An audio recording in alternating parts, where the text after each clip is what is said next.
안녕하세요. 저는 구로구에 살고 있는 46입니다. 전 사실 남편과 애 생기기 전에 갈라섰어요. 결혼하고 1년 지내보니 이 사람과는 안 되겠구나 싶었거든요. 그래서 바로 이혼했어요. 참 쿨하죠? 부모님과 시부모님도 탐탁치 않아 하셨지만 저희는 절대 같이 못 살겠다고 사정해서 결국 어른들이 포기하신 거죠. 전 그래서 이혼 후 커리어 하나만 생각하며 살았습니다. 제 인생에 남자는 없어도 됐거든요. 딸, 그래도 넌 나이가 있는데 엄마 죽으면은 엄마 왜 자꾸 죽는다는 소리를 해? 아휴 미안하다 미안해. 나는 네 아빠가 갑자기 뇌경색으로 그렇게 쓰러져 갖고 우리 곁을 떠날 줄 몰랐어. 그래서 나까지 너 떠나면은 혼자 남는 네가 안쓰러워서 그렇지. 내가 왜 혼자야? 이모들도 있고 친구들도 있는데. 그리고 엄마가 왜 죽어? 벽에 똥칠할 때까지 살아. 엄마는 아빠가 떠난 뒤로 종종 생각이 많아졌어요. 언젠가 혼자 남겨질 저를 걱정하시는 거였죠. 그런데 전 하나도 걱정되지 않았습니다. 모아둔 돈도 있고 전문직에 종사하고 있어서 든든했어요. 그런데 엄마는 아니었나 봅니다. 늘 술을 마시지 않으면 잠에 들지 못하셨죠. 또 술과 약에 의존하느라 기력도 많이 쇠약해지셨어요. 원래 다니시던 골프나 등산도 아빠 없이 다니는 건 재미없다고 안 다니시고요. 또 혼자 계시는 걸 너무 싫어하셨어요. 제 주말은 어느 순간부터 엄마와만 보내야 했죠. 싫은 건 아니었습니다. 다만 엄마와 있을 때면 엄마가 늘 하는 말이 있었어요. 세상 많이 좋아졌다. 이런 게 생겼니? 네 아빠도 좋아했을 텐데 하면서 눈가가 촉촉해지곤 하셨어요. 그 말이 절 참 무기력하게 만들었습니다. 엄마도 그런 의도로 말한 건 아니었겠지만 모든 순간마다 아빠를 떠올렸기에 죄송스러운 마음이 커져만 갔죠. 그렇게 저는 마음의 병을 얻어가고 있었나 봅니다. 엄마를 돌보느라 정작 제 자신에겐 소홀했죠. 그러다 달력을 보니 돌아가신 아빠의 생신이었습니다. 이상하게도 그날에는 아빠가 살아생전 좋아했던 민물 매운탕이 생각났죠. 그래서 들린 민물 매운탕 집에서 전 남편을 만났습니다. 그도 저처럼 놀란 기색이었어요. 잘 지냈어? 우리 되게 오랜만이다. 그러게. 우리 아빠 장례식장에서 보고 간만이네. 오늘이 장인어른 생신이잖아. 여기 좋아하셨던 게 생각나서. 나도 모르게. 미안, 불편하면 내가 먼저 일어날게. 아니야, 불편한 일이 뭐 있어. 고마워. 나 말고도 아빠 기억해주는 사람이 또 있었네. 장모님은 잘 지내시고? 호중이 좀 그런가? 장모님 뭐 틀린 말은 아니지. 엄마 잘 지내. 요즘 몸이 좀 편찮아져서 집에만 계시고 있긴 해. 그래? 너도 고생이 많겠다.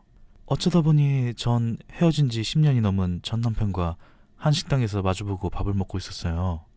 엄마도 아프면서 제가 좀 몸도 마음도 힘들었거든요. 그래서 그의 인사가 반갑더라고요.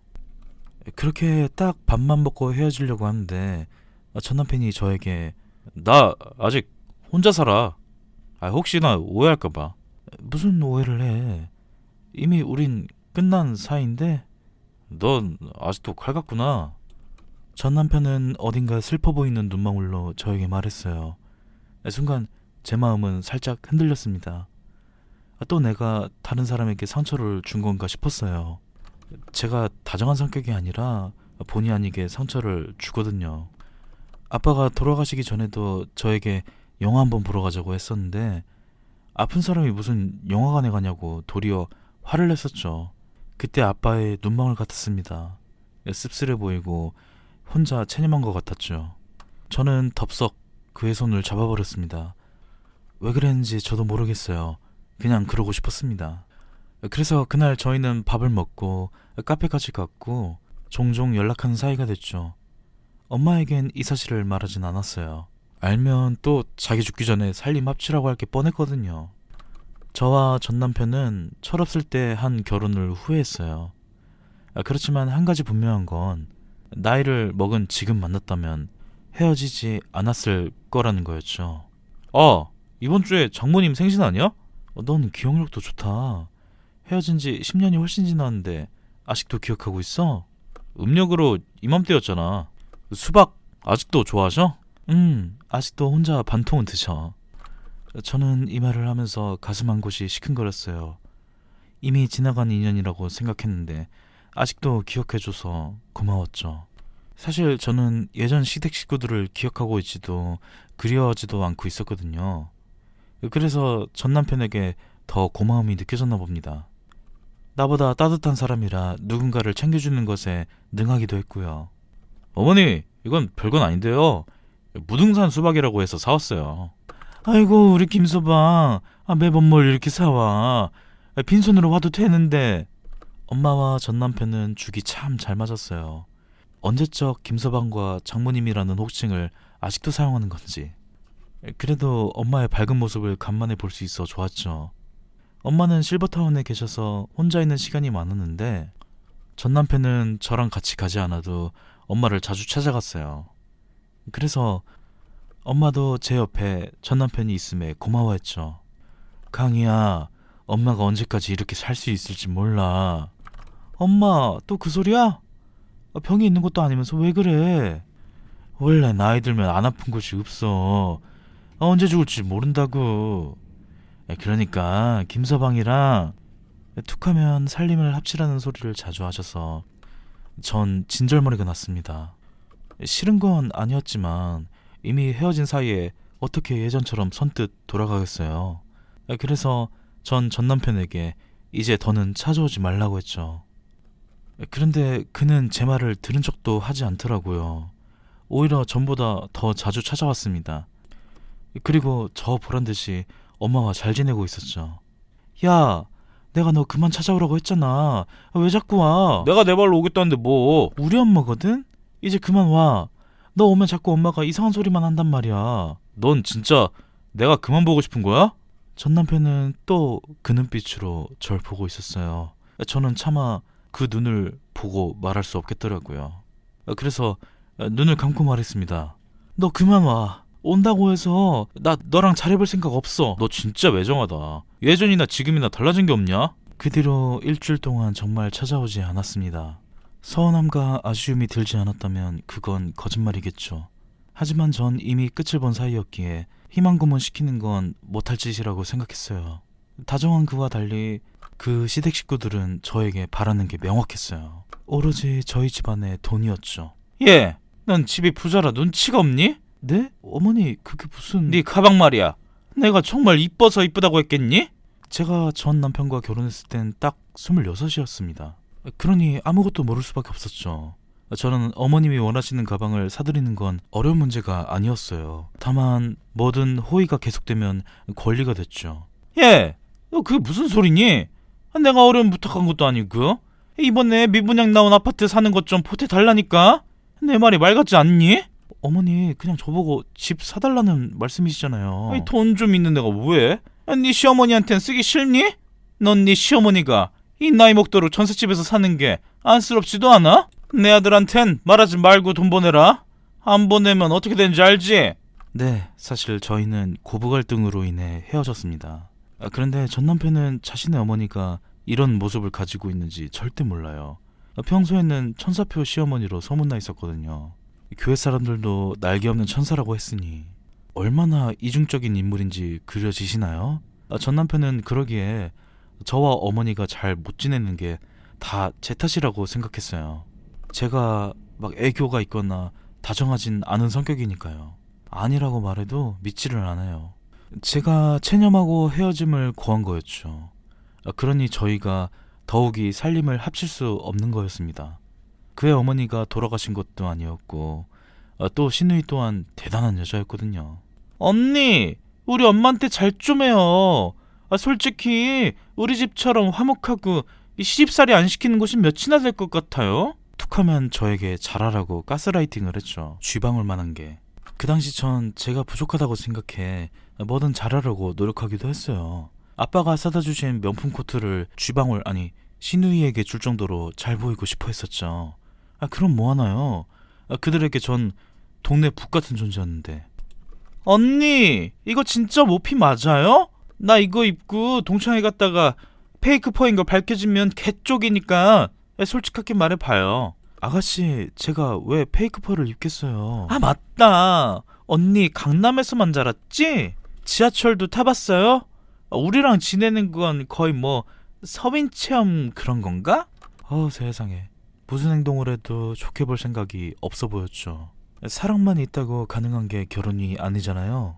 그러니 이 만남을 지속해선 안 된다는 걸 잘 알았습니다. 그런데 그는 아니었나 봅니다. 또다시 얼굴을 들이밀었어요. 뭐야? 오지 말라고 했잖아. 왜 말 안 했어? 뭘? 갑자기 찾아서 왜 그래? 우리 집 때문에 이혼하자고 한 거야? 그는 어떻게 알고 온 건지 과거에 이혼할 수밖에 없었던 이유를 알아냈죠. 전 저만 사라지면 된다고 생각했는데 아니었나 봅니다. 그는 과거 시어머니와 시누이가 한 행동을 사과했어요. 무릎까지 꿇고서 말이죠. 그리고 제가 원한다면 인연을 끊겠다는 말까지 했어요. 효자인 그의 입에서 그런 말이 나오다니 신기했죠. 전 그럴 필요 없다고 했지만 저희 엄마의 성화에 못 이겨 다시 살림을 합치게 됐습니다. 원래 살던 신혼집은 처분했고 아빠가 돌아가시면서 남겨두신 본가 집으로 들어갔죠. 다시 결혼식을 올리거나 하진 않았어요. 그냥 같이 사는 거에 의의를 두었죠. 혼인신고는 봐서 나중에 하기로 했는데 그러길 정말 잘했더라고요. 전 남편은 달라지지 않았어요. 오히려 저에게 더 다정했죠. 과분한 사랑을 받는다고 생각했는데 그는 저 몰래 전화를 받으러 나간 일이 종종 있었죠. 전 그 전화가 누구에게서 걸려온 건지 듣지 않아도 직감적으로 알았습니다. 시어머니와 시누이 같았죠. 피는 물보다 진한 거니까요. 전 그러려니 했는데 전 남편은 아니었나 봅니다. 갑자기 주말에 어딜 가자고 해서 나갔더니 시어머니와 시누이가 식당에서 절 기다리고 있었죠. 그리고 사람 좋은 표정으로 저에게 말을 걸더군요. 아이고, 잘 지냈니? 그간 얼굴이 많이 상했네. 네, 그냥 저냥 잘 지냈어요. 엄마, 우리 강희한테 이상한 말 하지 말고 사과해요. 그래 아들, 알겠어. 미안하다 강희야. 내가 그땐 정말 미안했어. 이제라도 잘 지내보자. 저는 시어머니의 사과 같지 않는 사과를 얼떨결에 받고 잠시 화장실로 가서 숨을 돌리고 있었는데 밖에서 시어머니와 시누이의 목소리가 들렸습니다. 아니, 오빠도 진짜 머리가 좋다니까?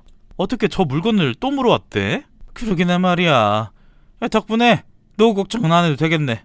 너 이번에 조심해라. 또 자극해서 막 헤어지게 만들지 마. 엄마나 조심해.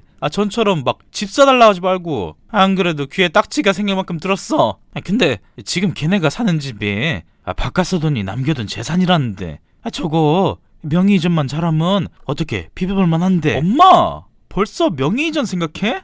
두 사람 혼인신고도 안 했다는데 그건 어렵지 않겠어? 아니 그러니까 왜 혼인신고를 안 한대? 얼른 서류로 묶어놔야 든든하지 이거. 새언니가 아주 똑똑해졌어. 야! 지금 걔 칭찬할 때니? 우리 돈줄이 지금 돈을 안 풀 수도 있게 생겼는데? 저는 화장실 칸 안에서 숨죽이고 듣고 있었어요. 두 사람 대화를 듣다 보니 제가 정말 제대로 호구였구나 싶었습니다. 절 사랑한 게 아니라 제 돈 때문에 의도적으로 접근한 거라니. 저는 문을 열고 나가 소리 지르고 머리 잡고 싶었지만 꼭 참았습니다. 저들이 원하는 바를 이루기 직전에 복수해주고 싶었죠. 저는 두 사람의 들뜬 목소리가 사라졌을 때 나와서 아무렇지 않은 척 그 자리로 돌아갔습니다. 그리고 마음에 없는 말을 했죠. 어머니, 그러지 마시고 저희 집으로 들어오시겠어요? 남는 방이 많은데 다 같이 살면 좋잖아요. 그러자 시어머니와 시누이는 한바구음을 지었죠. 그리고 전 남편놈은 저에게 무리하지 않아도 된다고 했어요. 저는 전혀 무리가 아니라고, 가족한테 이 정도는 어렵지 않다는 거짓말을 했습니다. 그러자 그의 입꼬리와 광대가 실룩거리는 게 이제야 보이더라고요. 이놈 새끼도 이거 한패였습니다. 정말 제가 바보 같았죠. 그깟 정이 뭐라고, 다정함이 뭐라고, 아빠가 남겨준 재산까지 가져다 바칠 뻔한 건지. 저는 순순히 당하는 척하면서 제대로 한 방 먹일 계획을 세웠습니다. 그냥 지금 조용히 헤어져도 되는 거지만 저와 엄마를 가지고 논 전 남편 놈은 그냥 두고 싶지 않았어요.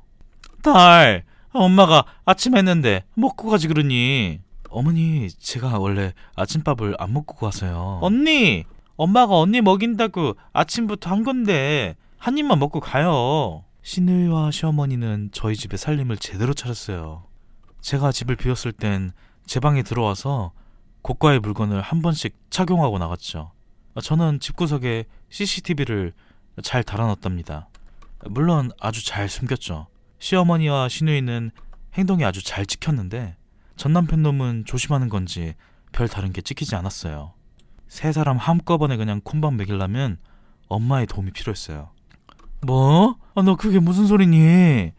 김서방이랑 살림 합친 지 얼마나 됐다고? 엄마, 나 믿지? 나도 그 사람 믿고 싶어. 그래서 엄마가 좀 도와줬으면 좋겠는데 엄마는 전 남편이 어떤 인간인지 말해도 믿지 않을 것 같았어요. 또 믿는다고 한들 그 충격을 감당할 수 없을 것 같아 전 엄마까지 속여야만 했습니다. 엄마는 전 남편에게 금고 비밀번호를 실수인 척 말하기로 했습니다. 금고 안에 있는 돈과 물건들이 사라지지 않으면 제가 혼인신고를 하겠다고 하자 엄마는 바로 전 남편 놈을 불러서 실수인 척 금고 비밀번호를 흘렸죠. 김서방 왔어. 아유 늙은이가 나이 먹었으면 죽어야 되는데 귀찮게 오라고 해서 미안해. 내가 금고에서 괜히 돈을 꺼내야 해서 강희가 알면 또 돈 어디다 쓰냐고 난리 칠 것 같아서. 네? 어머니 댁에 금고가 있었어요? 그 내 서재방에 들어가면 책상 아래에 금고 하나 있어. 거기 비밀번호가 뭐냐면 전 남편은 엄마에게 신뢰를 받고 있는 상황이니 별 의심 없이 그대로 엄마의 말을 믿었죠. 그리고는 바로 엄마의 서재로 향하더군요. 전 CCTV로 다 지켜보고 있었습니다. 엄마가 부탁한 건 서류였으나 그는 결국 엄마 금고에서 서류와 돈 뭉치를 꺼내더군요. 아, 그래. 이게 진짜 네 모습이구나. 그리고 손살같이 사라지는 모습을 보니 우연치곤 계속 겹쳤던 만남과 헤어진 지 10년이라는 시간이 지났음에도 기억하고 있는 게 이상하더라고요.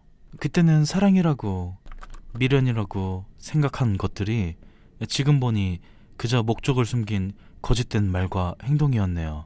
저는 CCTV를 확인한 뒤 바로 경찰에 신고했습니다.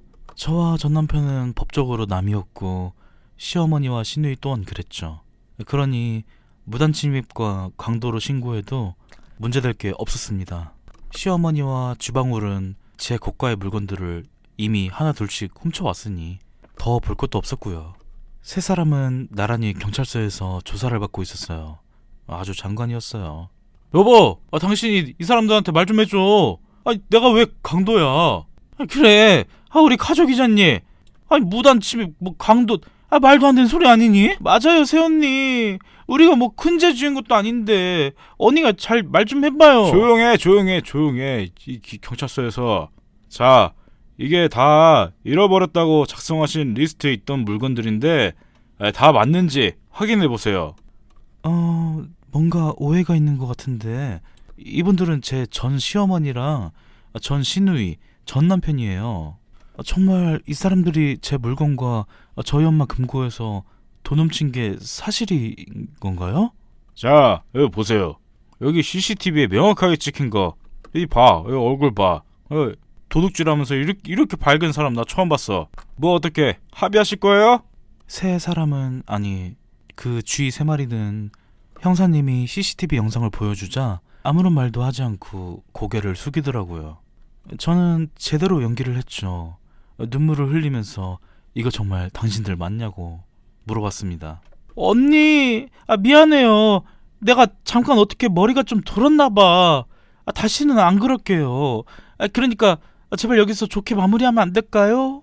아가씨, 제가 왜 그래야 하죠? 네? 그거야 우리는 가족이고 한 집에 살고 있잖아요.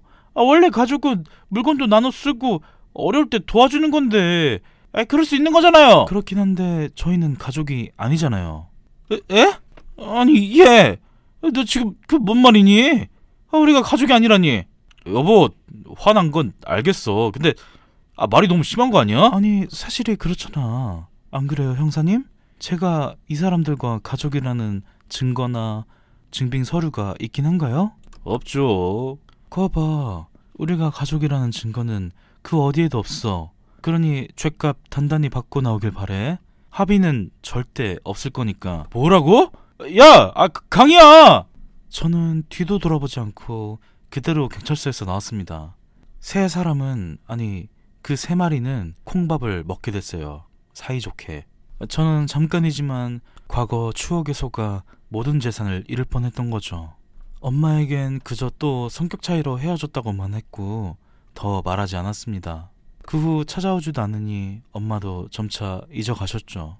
너무 허전해하는 엄마를 위해 저는 더 찾아뵙고 결국 이모 삼촌들에게 연락해서 한 집에서 다 같이 살게 됐습니다.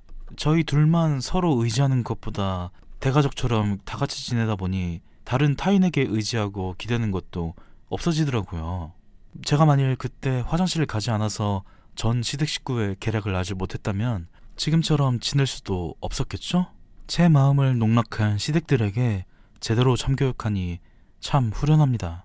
힘들고 지칠 때 의지할 곳은 가족이 맞긴 하지만 과거의 가족은 아닌 것 같아요. 여러분들도 저처럼 험한 꼴 당하지 않길 바라며 사연 마무리하겠습니다.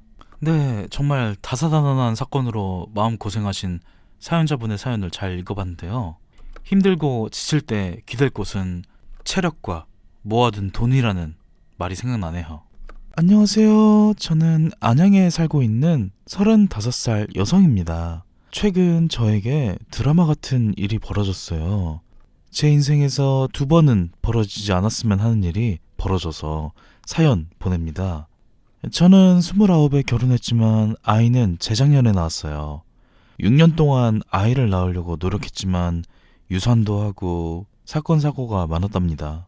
그래서 내사주엔 아이가 없는 건가 했어요. 그래도 다행히 아기 천사가 찾아왔죠. 그런데 이 아이가 제 아이가 아니라고 합니다. 이게 무슨 뚱딴지 같은 소리지 싶으시겠지만 사실입니다. 주말 연속극에만 나오는 출생의 비밀이 저에게 벌어질 거라곤 저도 생각 못했어요. 사실 제가 몸이 좋지 않아서 계속된 계류 유산으로 큰 스트레스였어요. 시댁 식구들도 은근히 눈치를 주고 있었고요. 제 남편이 의사라 꼭 아들을 낳아야 한다는 시어머니의 염원이 있기도 했죠. 남편이 의사인 것과 아들을 낳아야 하는 게 무슨 상관이냐? 저도 모릅니다. 시어머니의 염원이니까요. 그렇게 매번 부적을 받아오셔서 제 속옷에 넣으셨습니다. 제가 비밀번호를 알려드리진 않았지만 열쇠 아저씨를 불러서까지 들어오시고는 부적을 넣고 가셨죠. 저 역시 이런 점이 불만이었지만 아이도 못 낳는 처지인 제가 강하게 말할 수는 없었어요. 그래서 남편이 저를 대신해 그러지 말아달라고 했죠. 엄마 제발 좀 이런 거 하지 마요. 이러니까 우리가 스트레스 받아서 살 수가 없어. 아들, 네가 왜 스트레스를 받니? 아니 밖에서 고생한 네가 왜 스트레스를 받아? 니도 나도 힘드니까 제발 그만 좀 하세요. 부적 쓴다고 애 생기진 않는 거 엄마도 알잖아. 내가 오죽하면 이러겠니? 오죽하면? 애를 낳아야 대를 잇는 거지. 네 나이가 곧 40인데. 우리가 알아서 할게요. 제발. 남편의 절규를 끝으로 좀 잠잠해졌다만 또 스멀스멀 부적을 가지고 오시거나 이상한 탕약을 가지고 오셨죠. 저는 그냥 해탈했습니다.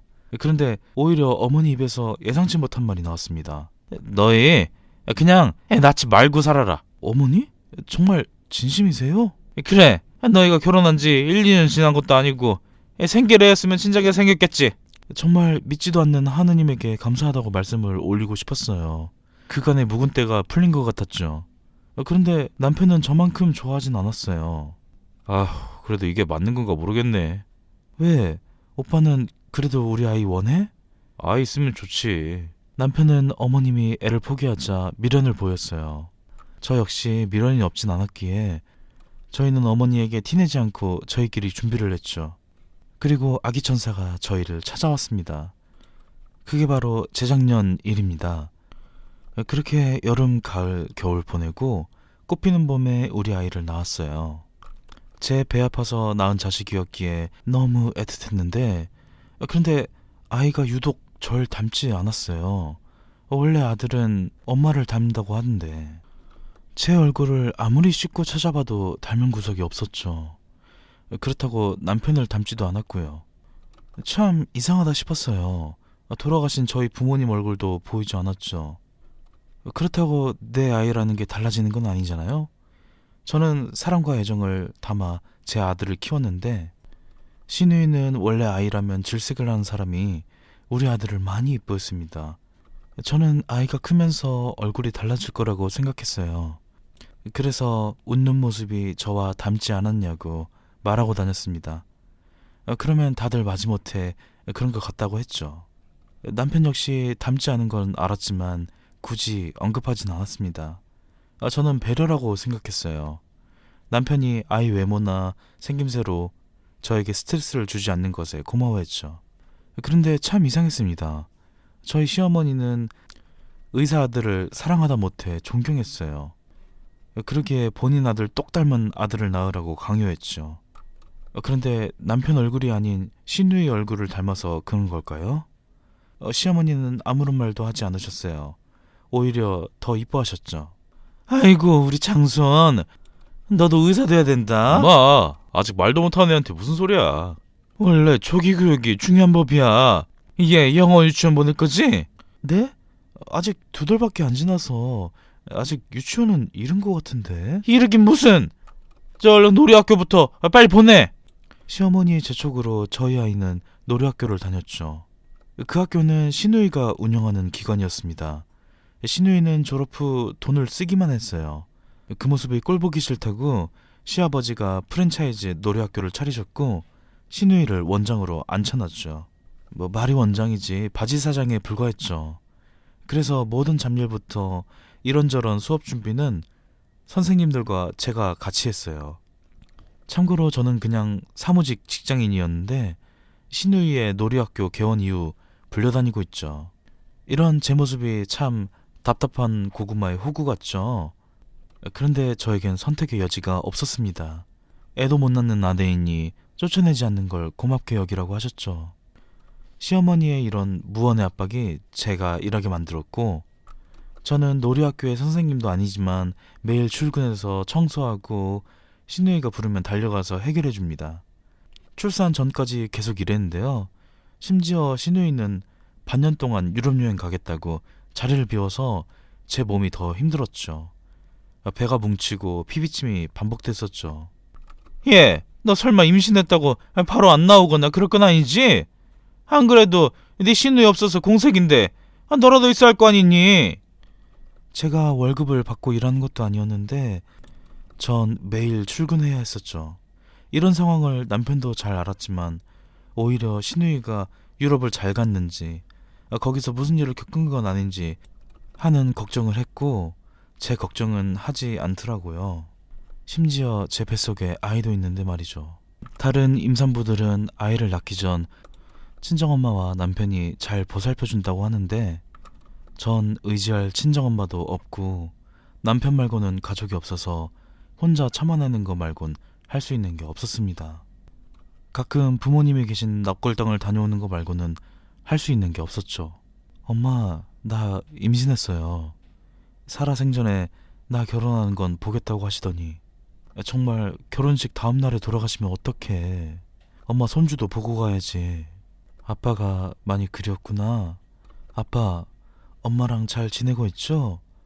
거기선 싸우지 말고 잘 지내요. 가끔 나랑 우리 아이 잘 지내나 봐주고 꿈에도 나와줘요. 보고 싶어요. 납골당 들린 날은 저녁 시간이 지나서 집에 들어갔죠. 당신 홀몸도 아닌데 또 거기 갔다 왔어? 그래도 괜찮아. 오늘은 내일 출근할 사람이 왜 다녀온 거야? 당신 이렇게 당신밖에 모르는 이기적인 사람이었어? 뭐 이기적? 여보, 나 지금 임신 중인데 지금 당신 여동생이 유럽 여행 가서 내가 바쁜 건 안 보여? 미안. 내가 말이 심했지? 그날 바로 남편이 사과를 해서 풀긴 했지만 원래 다정한 사람이 저에게 모진 말을 하는 게 참 서글펐죠. 시어머니의 출산 강요 속에서 남편이 든든하게 지켜줬기에 결혼 생활이 가능했었는데 몇 해 전 모습과 달라져 혼란스러웠어요. 남편은 일이 바쁘다는 이유로 저와 산부인과 한번 가지 않았습니다. 늘 혼자 갔죠. 여보, 우리 꼬물이 초음파 사진 봐봐요. 코가 오똑한 게 당신 닮은 것 같지 않아? 뭐가 보이긴 해? 난 잘 모르겠네. 그래요? 여기가 애기 눈이고 여기는 나 지금 일하는 거 안 보여? 내가 집까지 일거리를 가져왔으면 그만큼 바쁜 거잖아. 나 좀 혼자 있게 해줘. 미안해요. 남편은 출산일이 다가올수록 예민해졌고 신경질적이었습니다. 제가 무슨 말을 해도 잘 듣지 않았죠. 하루는 제가 아이 성별을 들으러 병원을 다녀왔는데 분명 진료하면서 보여준 초음파에선 딸이었어요. 그런데 의사 선생님이 딸이 아닌 아들이라고 하는 겁니다. 네? 아들이요? 딸이라 생각했는데 아까 초음파에도 달려있는 게 안 보이지 않았나요? 산모님, 제가 초음파 하루 이틀 하는 것도 아니고 이런 걸 틀리겠어요? 왕자님 맞습니다. 다른 산모님들은 아들 낳고 싶어 하는데 독특하시네요. 그래요? 제가 시력이 1.5라 정확하거든요. 그런데 의사 선생님이 아니라고 단호하게 말씀하시니 이상하다 생각했지만 제가 예민한 건가 싶었어요. 혼자 가서 진료를 받았기에 누군가에게 물어볼 수도 없었고요. 여보, 내가 오늘 초음파를 봤는데. 병원 다녀왔어? 예정일이 언제지? 1월? 응? 아니 3월. 근데 초음파에서 아들이라고 하는데 내가 달린 걸 못 봤거든. 그래서. 에이, 뭐 당신이 의사도 아니고. 의사 말이 정확하지 뭐. 초음파 사진 줘봐. 내가 봐줄게. 여기. 고추 달린 거 맞아. 여기 보이지? 이거야 이거. 그래? 발가락 같은데 저거라고? 당신이 뭘 알아? 그 전에 아이도 다 딸이었잖아. 그래서 잘 안 보인 걸 수도 있어. 당신이 그렇다면 그런 거지 뭐. 시어머니는 제 뱃속의 아이가 아들이라는 걸 알고 좋아했어요. 태어나지도 않은 아이인데 철학원에서 좋은 사주를 가지고 오셨죠. 이날 이 시간에 나와야 한다. 이 사주가 대성한데. 어머니, 아기가 제 마음대로 나올 수 있는 게 아닌데 아시잖아요. 참을 수 있다고 참아지는 게 아니라는 거. 난 내 둘 낳았지만 다 그렇게 낳았다. 저는 3월 4일이 예정일이었지만 10일까지 낳지 않고 참고 견뎠습니다. 애 낳는 날 시어머니와 남편은 유럽에서 귀국하는 시누이를 데리러 갔고 저는 혼자 낳았죠. 정말 세상에 혼자 버려진 느낌이었습니다. 전 아무도 오지 않아서 혼자 누워있다가 수유 시간이 되면 아이와 둘이 시간을 보냈어요. 그런데 아이의 몸에 분명 몽고 반점이 있었거든요. 제가 제왕절개가 아니라 똑똑히 두 눈으로 봤거든요. 제가 오른쪽 어깨에 몽고 반점이 있는데 아이한테도 있어서 낳는 와중에도 신기하다고 생각했죠. 근데 수유하면서 보니 없더라고요. 또 뭔가 제 아이지만 아닌 것 같다는 느낌이 들기도 했어요. 이게 출산 후 우울증인가 싶었기에 전 아무에게도 말하지 못했습니다. 그렇게 일주일이 지나고 전 조리원으로 들어갔는데요. 이곳은 시설이 좋아서 애 낳기 10달 전에 예약하는 것도 힘들다고 하더라고요. 시어머니는 제가 아들을 낳았으니 한 달이라고 딸이었으면 2주로 줄였을 거라고 장난처럼 말하셨지만 전 그 말이 진심인 걸 알고 있습니다. 예전에 유산을 2차례 했을 때 남편에게 한 말을 들었거든요. 유산이라니 20주가 됐는데 어떻게 아이를 떠나보내니? 이런 경우 종종 있어요, 엄마. 너무 뭐라 하지 말고. 미희도 힘들어하니까. 쟤가 뭐 힘들다고. 아휴. 그래, 아들 있는 것보단 딸 있는 게 낫지. 그래도 또 가질 거지? 그래야지. 미희 몸 좀 건강해지면요. 어디서 저런 하자 있는 걸 데리고 와선. 제가 처음 계류 유산을 했을 때 시어머니와 남편은 제 걱정보다 아이 생각이 강했죠. 그래서 저도 임신에 압박을 받을 수밖에 없었고요. 그래서 아들이라는 소리를 들었을 때 내심 다행이라고 생각했어요. 아이고, 우리 장손. 할머니 해봐. 할머니. 엄마는 쟤 이제 막 태어난 신생아인데 무슨. 아가씨, 유럽 잘 다녀오셨어요? 그런데 피부가 되게 좋아지셨네요.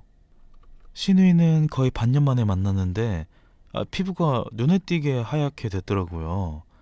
원래 하도 돌아다니고 놀러다녀서 좀 탄 피부였거든요.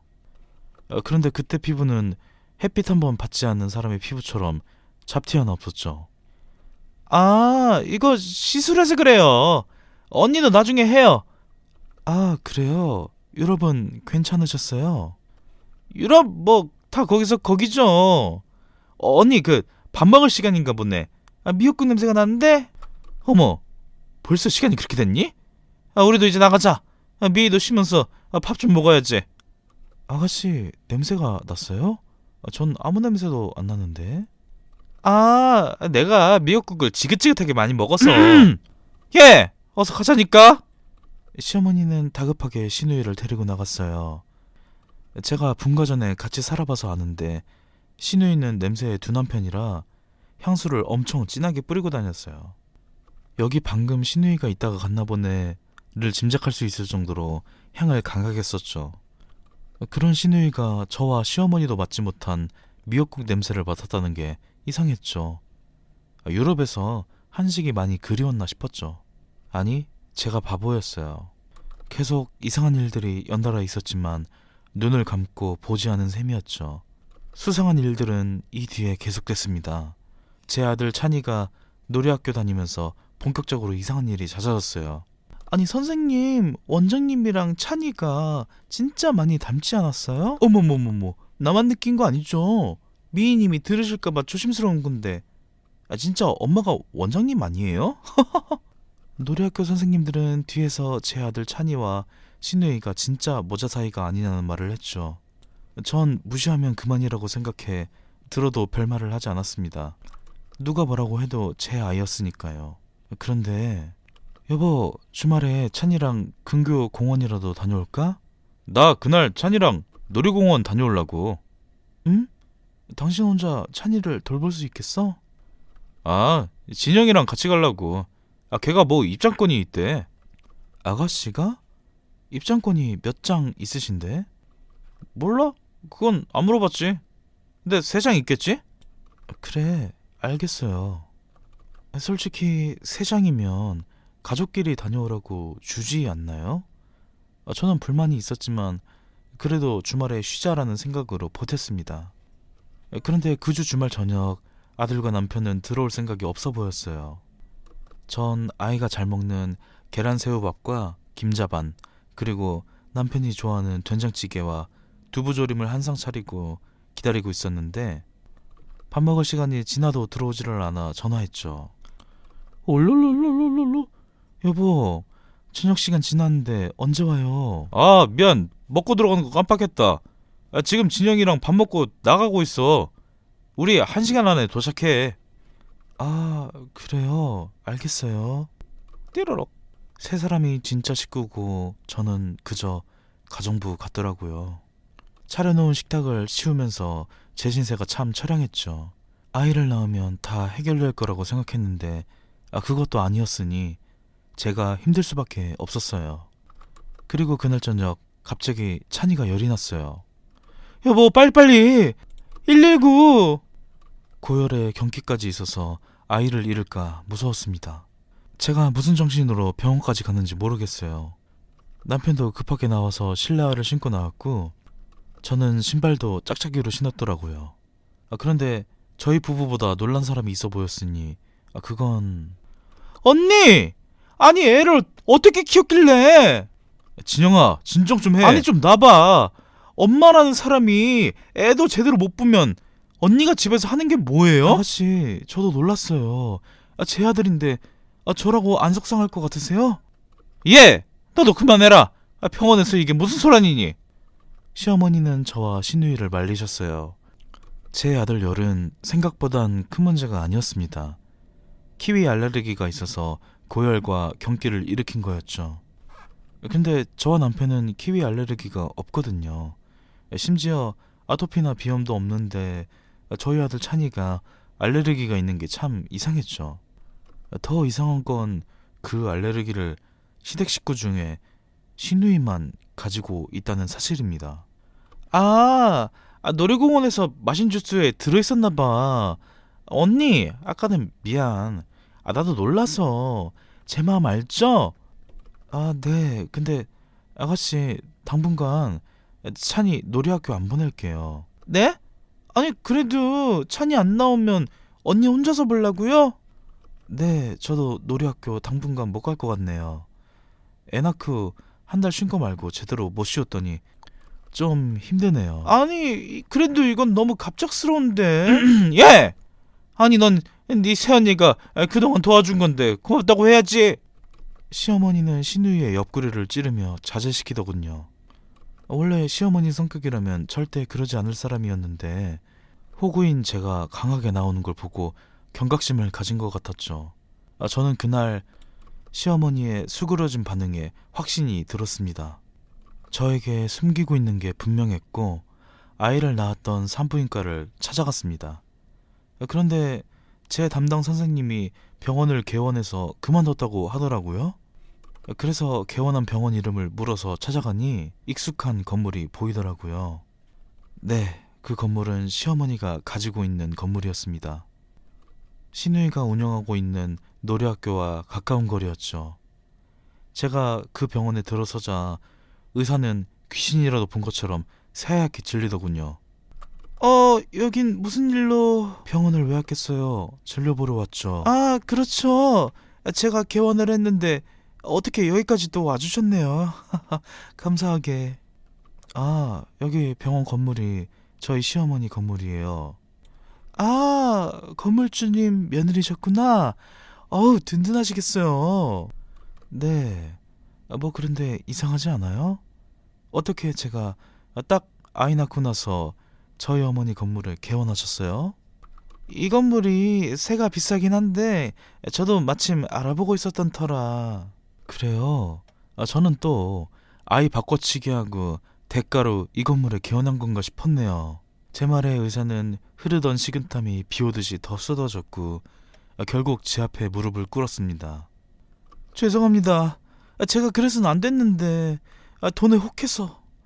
제가 지금 경제적으로 상황이 좋지 않았어요. 그건 제 알 바 아니고요. 내 진짜 애 어디 갔어? 제가 본 초음파가 맞았더라고요. 전 아들이 아닌 딸을 가지고 있었죠. 이날 이 튀겨 죽일 의사는 사실대로 말해주었는데 시어머니와 시누이 그리고 남편까지 합세해서 저를 속인 거더라고요. 반년간 유럽에 갔던 시누이는 알고 보니 애를 낳으러 강원도로 피신 간 거였고 출산일을 늦추게 한 것도 시누의 출산일 때문이더군요. 네, 저는 제 아이도 아닌 시누이의 아이를 키웠던 거였죠. 남편에게 갔습니다. 미야, 그게 네가 딸을 가져서 그랬어. 그렇다고 내 아이를 버리고 아가씨 아이를 키우게 해? 버리다니. 버린 게 아니라 입양 보낸 거지. 딸을 원하는 가족한테 사랑받으면 좋잖아. 뭐? 난 아들, 딸 가리지 않고 사랑해줄 수 있어. 어머니도 너도 니네 집안까지 내가 가만 안 둘 거야. 남편은 미안하다는 말만 할 뿐 아무런 행동을 취하지 않았어요. 전 분이 풀리지 않아 놀이학교를 찾아갔죠. 언니, 마침 잘 됐다. 나 지금 여기 업체랑 말이 안 통해서 그런데 언니가 말 좀 잘해줘요. 우리 원생이 몇 명인데 딸기밭 대여를 안 해준대? 신우이는 평소처럼 저를 보자마자 일을 시키대요. 저는 신우이 머리를 덥석 잡았습니다. 이거 뭐야? 언니 미쳤어요? 이 손 놔! 야, 너 같으면 놓겠냐? 네, 어쨌어. 이 미친 또라이야! 뭐? 무슨 애? 나 아파. 언니 놔요. 놓고 말해. 내 아들이 네 아들이라며. 너 결혼도 안 한 게 어디서 누구 애를 임신해서 나한테 키우게 해? 언니가 그걸 어떻게? 신우이는 노래학교 선생님들한테 들어가라고 소리쳤지만 이미 재미있는 구경거리가 생긴 터라 다들 듣지 않았죠. 그렇게 신우이는 결혼 전 임신 사실이 밝혀졌고 찬이의 친모라는 것도 알려졌습니다. 어쩐지 닮았더라. 튀겨 죽일 놈들. 시어머니는 저를 불러내서 딱 한마디만 했죠. 적어라. 네가 원하는 액수만큼 줄게. 종이와 펜을 저에게 내밀더군요. 저는 그 종이를 들어서 시어머니 앞에서 찢었죠. 돈은 필요 없고요. 이혼할게요. 그리고 고소도 할 겁니다. 이거 굉장히 중범죄인 거 아시죠? 예. 가족끼리 원래 아들 못 낳으면 다 이런 거야. 그러게 네가 아들 낳았으면 됐잖니. 아들은 저 혼자 낳는 건가요? 성별은 정자를 통해 정해지는 건데 됐고요. 저 고소장 접수할 거예요. 그리고 돈으로 해결할 생각 접으세요. 각종 죄목으로 평생 감옥에서 살게 만들어 드릴 거니까. 네가 돈은 있어서 그런 말을 하는 거니? 내 아들 돈 말고는 네 돈으로 뭘 할 수 있다고? 제가 왜 월급도 안 받고 놀이학교에서 순순히 일했겠어요. 비자금 관리까지 제가 했는데. 시아버지가 가진 사업체는 여러 개였고 탈세와 각종 비리를 놀이학교를 통해 돈 수탁을 했었죠. 저는 이 사실을 알고 있어서 장부 하나하나 기록해놨고 증거물도 충분했습니다.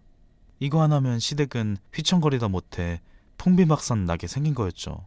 시어머니는 제 말을 듣고 부들부들 떨었고 결국 제가 원하는 방향으로 이혼하게 해주셨죠. 시아버지는 제게 장부를 넘기라며 갖은 회유를 했으나 저는 딱 재산 분할 말고는 더는 받지 않겠다고 했죠. 남편 놈은 이제 와서 우리 아들이 안쓰럽지도 않냐고 하는데 사실 애가 무슨 잘못이 있나요? 결국 제 친딸은 찾지 못했고 전 양육권과 친권을 가지고 나왔어요. 누군가는 제가 바보 같다고 할 수 있겠지만 그래도 제가 사랑으로 키운 아이를 홀로 두고 나올 순 없는 노릇이잖아요. 저는 신우이와 남편 그리고 시어머니를 고소했고 합의해주지 않아서 여러 제목으로 입건됐다고 해요. 지금도 저는 친딸을 찾고 있고 가슴으로 키운 제 아들은 잘 크고 있습니다. 결말이 이래도 저는 이제 후련합니다. 제 드라마 같은 사연은 여기까지입니다. 이야기 들어주셔서 감사합니다. 안녕하세요. 충청도에 살고 있는 50대 여성입니다. 저는 아들 하나, 딸 하나 낳고 쭉 일하면서 살았어요. 저희 집은 다른 집들과 다르게 남편이 집안일을 하고 제가 돈을 벌어옵니다. 특별한 이유는 없었고 제가 남편보다 벌이가 좋아서 결정한 일이었죠. 처음에는 아이들이 좀 클 때까지만 그러기로 했었습니다. 그래서 아이들이 초등학교를 들어갈 시점에 다시 회사를 다니려고 했으나 받아주는 곳이 없었죠. 너무 오래 쉬는 게 문제인지 아니면 일하고 싶지 않아 했던 건지 이유는 당사자만 아는 거겠죠. 이러한 까닭으로 저는 묵묵히 밭을 가는 소처럼 일만 했네요. 남들 다 가는 해외여행은 단 한 번 가지 못했어요. 저희 집에는 가족 사진도 걸려있지 않아요. 악착같이 돈 버느라 애들 클 때 여행 한 번 못 갔습니다. We were in love that never meant to stay. Some things are real even when they fade.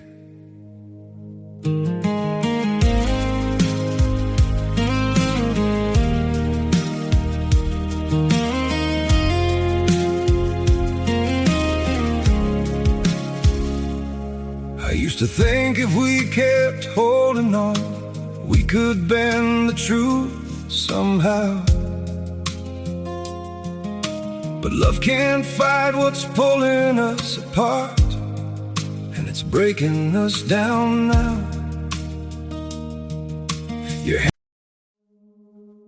We were in love that never meant to stay. Some things are real even when they fade.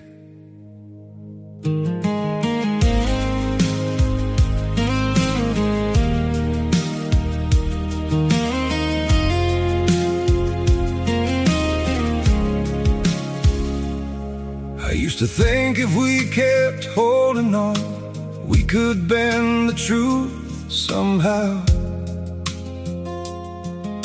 But love can't fight what's pulling us apart, and it's breaking us down now.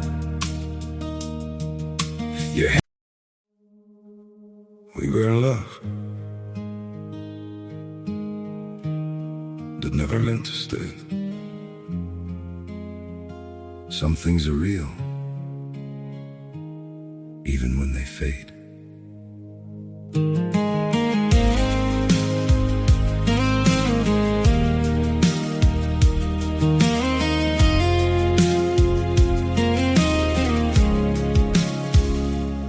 I used to think if we kept holding on, we could bend the truth somehow.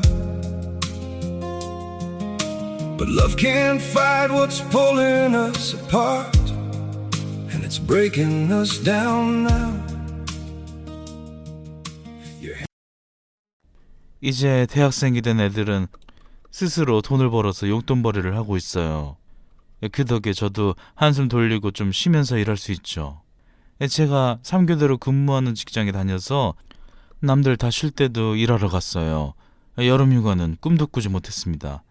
쉰다면 쉴 수 있지만 벌이가 저 하나라 일만 했죠. 엄마, 이번에 엄마 아빠 결혼기념일에 여행 가는 거 어때?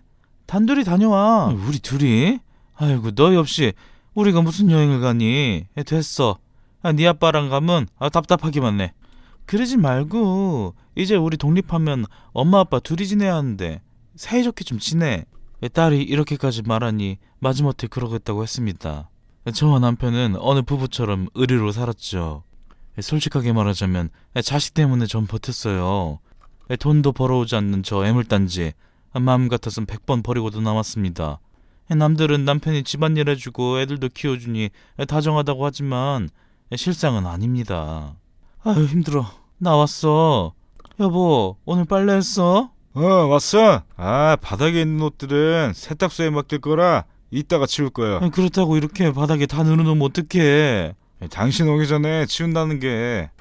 애들 밥 먹이고 치우느라 깜빡했어. 오늘 애들 왔어? 기숙사에서 토익 공부한다고 주말에도 집 안 온다 했는데. 맞아. 그랬는데 내가 깜빡하고 된장찌개랑 이것저것 좀 해버렸지 뭐야. 당신 좀 먹을래? 이날 전업하고 늦게 집에 들어갔기에 회사에서 해결했죠. 늘 그랬는데 남편의 권유가 의아했죠. 그래도 오랜만에 애들 온다고 신나서 밥 했을 거 생각하니 저라도 먹어야겠다 싶었습니다. 그래서 좀 달라고 했죠. 그런데 애들이 좋아하는 건 된장찌개만 있을 뿐 코다리찜과 낙지볶음, 콩나물 무침이 있더군요. 애들이 집에 오는 날이면 항상 잡채나 불고기를 했기에 이상하다고 생각했지만 뭐 애들이 먹고 싶다고 미리 말했었나 보다 싶었습니다. 제가 코다리찜을 말없이 먹자 남편은 평소와 다르게 제 앞에 앉아 떠들더군요. 어때? 먹을만해? 간만에 솜씨 좀 발휘했는데. 맛있네. 근데 좀 맵다. 고춧가루 새로 샀어? 매워? 옆집 아주머니가 준 게 매운가 봐. 남편은 제가 매워하자 냉장고에서 물을 꺼내주고 우유도 뜯어줬어요. 다정한 모습을 보니 어색했습니다. 원래 다정한 남자였지만 제가 돈을 벌어오면서 제 눈치를 보는 일이 찾아졌고 자격지심이 생긴 건지 제가 무슨 말만 하면 반기를 들어서 서로 필요한 말이 있지 않는 한 대화가 없었거든요. 그런데 남편은 저 말고 모든 여성들에게 친절했습니다. 저희 아파트 부녀회장님은 매번 절 볼 때마다 하시는 말이 있었죠. 아유, 수림이 엄마, 결혼 진짜 잘한 것 같아. 요즘 세상에 남편이 혼자 집안일에 애들까지 봐주는 사람이 흔치 않다. 수림이 엄마는 남편한테 진짜 잘해야 돼. 그렇게 진국에 사람 없어. 맞죠, 다 맞는 말입니다. 그런데 사람들은 저희 가족의 일부 모습만 보는 거잖아요. 실상이 어떠한지 모르니 하는 소리였죠. 남편은 온갖 아파트 행사는 다 참여하면서 시어머니의 전화나 시댁 행사는 모르쇠를 읽어냈습니다. 네, 그러니까 자기는 집안일이며 아이를 키웠으니 시댁은 제가 알아서 해결하라는 거였어요. 도리어 제가 시어머니한테 한 소리 듣는 게 좋은지 제가 한 행동을 다 미주알 고주알 시어머니에게 일렀죠. 여보, 대체 내가 회사에서 워크숍 가는 걸 어머니한테 왜 말씀드린 거야? 나도 필수로 어쩔 수 없이 가는 거 알잖아. 아니, 난 그냥 주말 이야기하다가 말한 거야. 어머니가 싫어하실 만한 내용은 안 말할 수 있잖아. 꼭 내가 한 소리 듣게 만들어야겠어? 아니, 그럼 내가 우리 엄마한테 거짓말이라도 하라는 거야? 그리고 네가 책임감 없는 거 맞잖아. 뭐? 내가 책임감이 없어? 그럼 우리 생활비는 당신이 나가서 돈 벌어올 거야? 야, 너 지금 나 집에서 집안일 한다고 무시하냐? 부부싸움의 패턴은 늘 같았어요.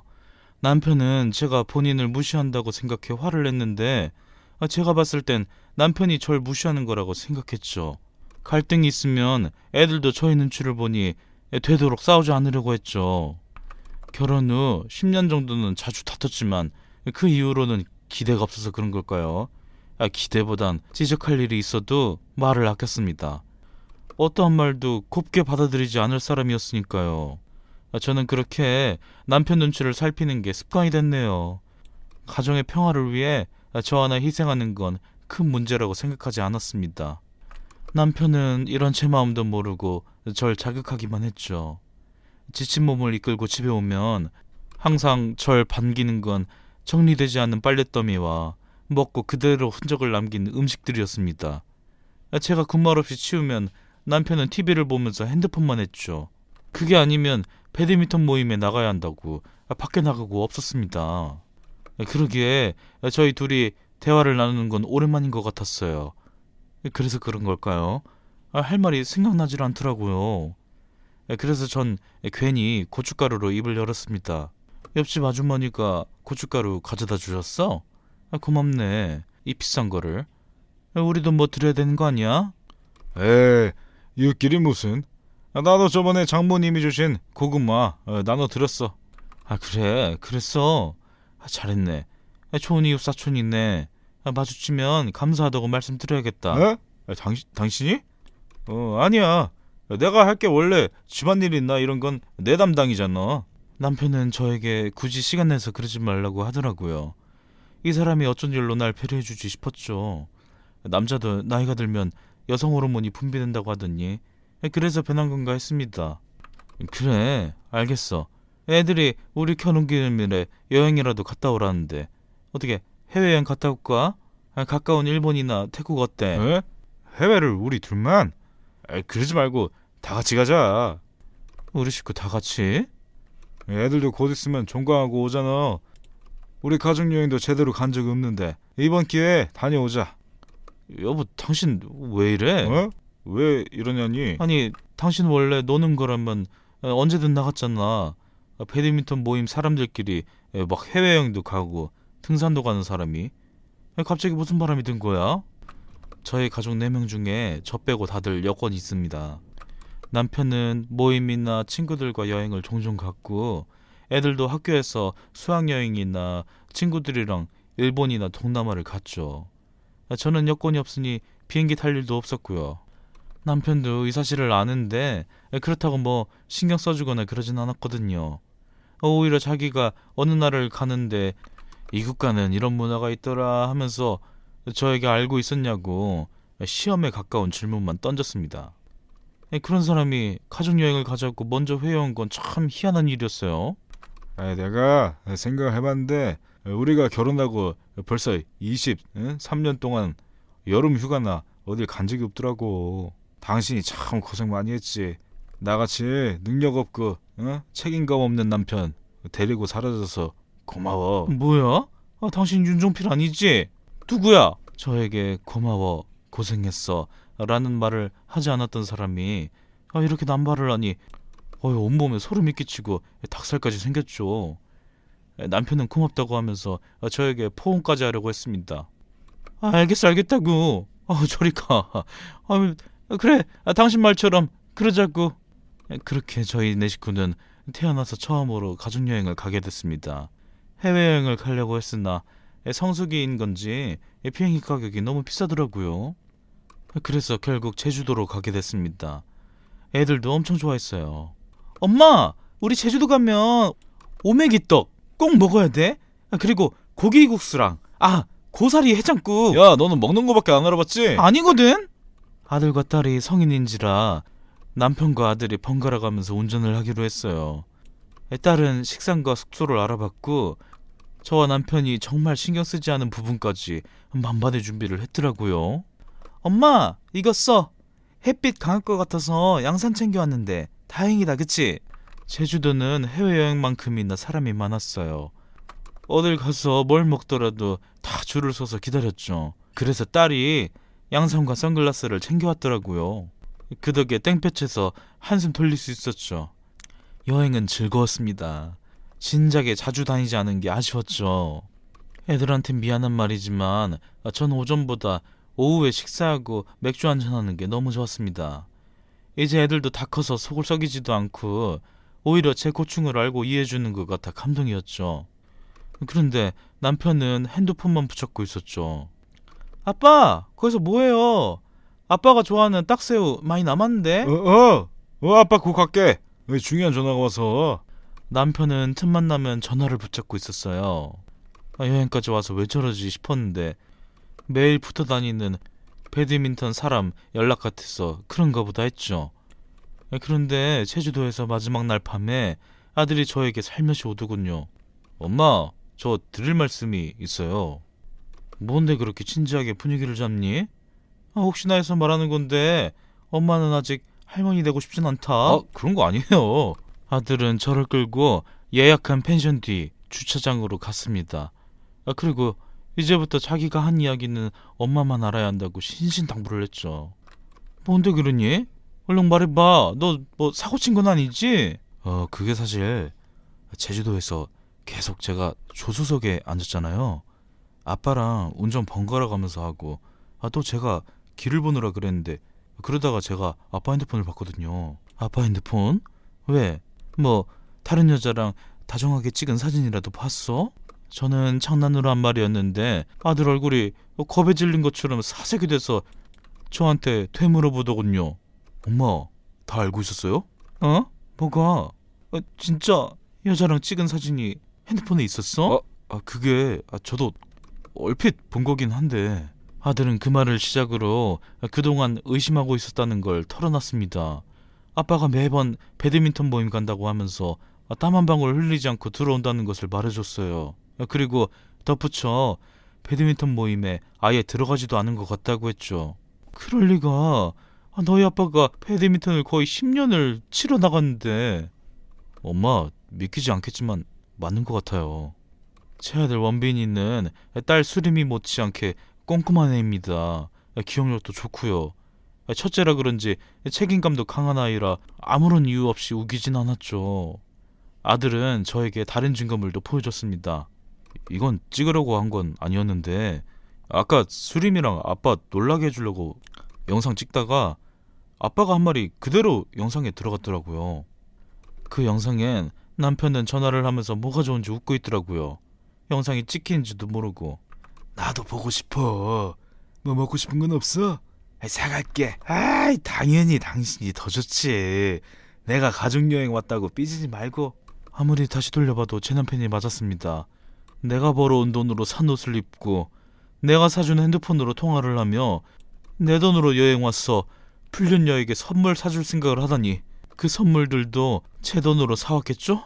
당장이라도 이 년놈들을 잡아다가 갈기갈기 찢어버리고 싶었습니다. 아니, 찢는 것도 제 손이 아플 것 같으니 어디 조용하고 한적한 곳으로 사람 시켜서 매장해버리고 싶었죠.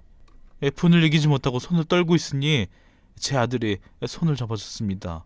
엄마, 나랑 수림이는 엄마 팬인 거 알죠? 아빠가 외도한 사실 우리가 증언해줄게요. 참 고마우면서도 창피했습니다. 아이한테 손을 벌리는 부모라니. 또 이런 남자와 평생을 살아온 제가 바보 같고 머저리 같았죠. 그 머저리를 당장이라도 치워버리고 싶었지만 그래도 애들 아빠니까 전 최소한의 예의를 지키면서 헤어지려고 했습니다. 아들, 엄마 걱정해줘서 고마워. 그런데 이건 어른들의 문제니까 마음만 고맙게 받을게. 엄마, 나도 수림이도 둘 다 성인이에요. 우리도 어른이라고요. 아들 말이 맞았죠. 아직도 갓난아이 모습이 눈에 선하지만 제 아이들은 이미 번듯한 성인이 됐습니다. 그렇다고 불구덩이에 자식이랑 같이 들어가는 부모가 어디 있나요? 저는 우선 혼자 해결하겠다고 했죠. 제주도에서 마지막 날을 보내고 애들을 서울에 있는 제 동생 집으로 보냈습니다.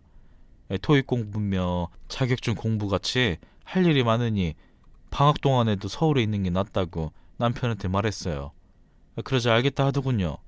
아마 남편은 방학 동안 애들이 집에 와 있으면 바람이 들킬까 두려웠던 것 같아요.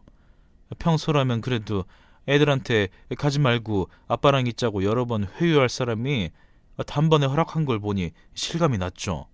이 배은망덕한 놈을 어떻게 요리를 해야 하나 고민이 많았습니다.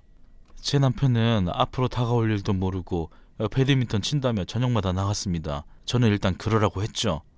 그리고 회사는 남편한테 말하지 않고 휴직을 신청했습니다. 제가 하나하나 다 따라다니기엔 저희 집은 차가 한 대라 곤란했는데 요즘은 돈만 주면 불륜 현장 잡아주는 업체가 있더라고요. 확실하게 사진 찍어주세요. 영상도 좋고요. 사모님, 저희가 이런 일 하루 이틀 하는 것도 아니고 다 실내로 다져진 실력이 있습니다. 너무 걱정 마세요. 저 금액은 일주일 따라다니는 거 100만 원인데 어떻게 해드릴까요? 저는 2주로 해서 200만 원 냈습니다. 그 안에 증거를 잡고 확실한 영상까지 찍으면 일주일분을 돌려준다고 했지요. 그러면서 저에게 이혼 전문 변호사를 소개시켜 주더라고요. 저는 변호사는 거절했습니다. 이혼 생각이 없어서 그런 건 아니었고요. 오히려 제대로 하고 싶어서였죠. 저희 부모님은 로펌을 운영하고 계세요. 아빠와 엄마 그리고 동생까지 변호사죠. 그래서 전 가족들에게 맡겼습니다. 언니, 형부가 진짜 그랬다고? 그 여자는 누구야? 얼굴 봤어? 아니, 누군지 몰라. 근데 아마 우리 동네에 사는 사람일 것 같아. 매일 저녁마다 나가거든. 그러면 같은 아파트일 수 있어. 요즘 바람피는 남자들이 내연녀를 같은 아파트 다른 건물로 집 구해준대. 그래야 틈만 나면 만날 수 있으니까. 뭐 같은 아파트? 순간 저는 바로 옆집 아주머니가 생각났습니다. 제가 알기론 옆집 아주머니는 손자까지 있으신 할머니였어요. 그런 분이랑 불륜을 저지를 것 같진 않았습니다. 전 옆집에 고춧가루 담례로 제주도에서 산 귤을 챙겨서 갔죠. 그런데 옆집은 문을 열어주진 않더라고요. 그렇다고 안에 있는 사람이 없지는 않은 게 계속 기척이 들렸죠. 그냥 갈까 하다가 문이 열렸는데 젊은 여자가 나왔습니다. 누구세요? 안녕하세요. 저는 여기 옆집 사람인데 새로 이사 오셨나요? 원래는 할머니가 사셨는데. 네, 작년 겨울에 이사 왔어요. 그런데 왜... 이거 고춧가루 담례로 과일을 가져왔거든요. 저희 가족이 최근에 제주도에 다녀왔거든요. 지금 먹으면 진짜 맛있는... 저는 말하면서 신발장을 봤는데 제 남편의 신발이 보였습니다. 그제야 왜 이 여자가 문을 늦게 열어줬는지 알겠더라고요. 여기서 머리채 잡고 그냥 한바탕 뒤엎으려다가 의뢰한 금액과 확실한 증거를 생각해 겨우 참고 나왔죠. 감사해요. 저 귤 잘 안 먹는데 그래도 잘 먹을게요. 여자는 하나도 감사하지 않는 표정으로 말하더군요. 그 꼬라지를 보니 연락없는 불륜녀가 맞구나 싶었습니다. 딱 보니 30대 초는 되던데 아니 왜 능력도 없고 늙은 내 남편과 붙어먹은 건지. 그 집에서 나오자 의뢰한 곳에서 연락이 왔어요. 사모님, 놀라지 말고 들으세요. 그 남편분의 불륜녀가 저희 옆집에 사는 거요? 알아요. 방금 보고 왔어요. 예? 그거 어느 틈에 증거 사진이 있기는 한데 여기서 미행 멈출까요? 아니요. 시간 다 채워주시고 영상도 부탁드려요. 그리고 이 여자 뒷조사도 같이요. 어떻게 글러먹은 여자길래 남의 집 가정을 파탄내는 건지 궁금했습니다. 남편은 집에 와서 운동하느라 시간이 빨리 갔다며 말하는데 가증스럽더군요. 그러면서 은근히 저한테 왜 회사 안 갔냐고 물어봤죠. 왜? 내가 돈 안 벌어오니까 벌써 뭐 쪼들리나?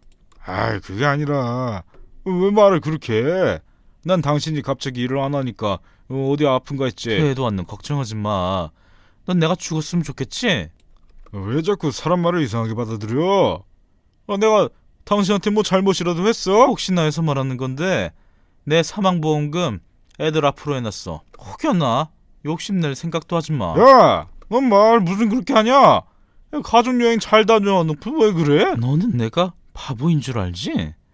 매번 사람들한테 아내 눈치 보느라 죽을 맛이다 이러면서 청장 눈치는 네가 아니라 내가 보고 있잖아.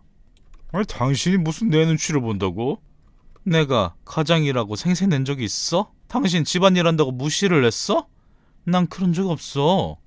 오히려 당신 기 살려주려고 노력했지?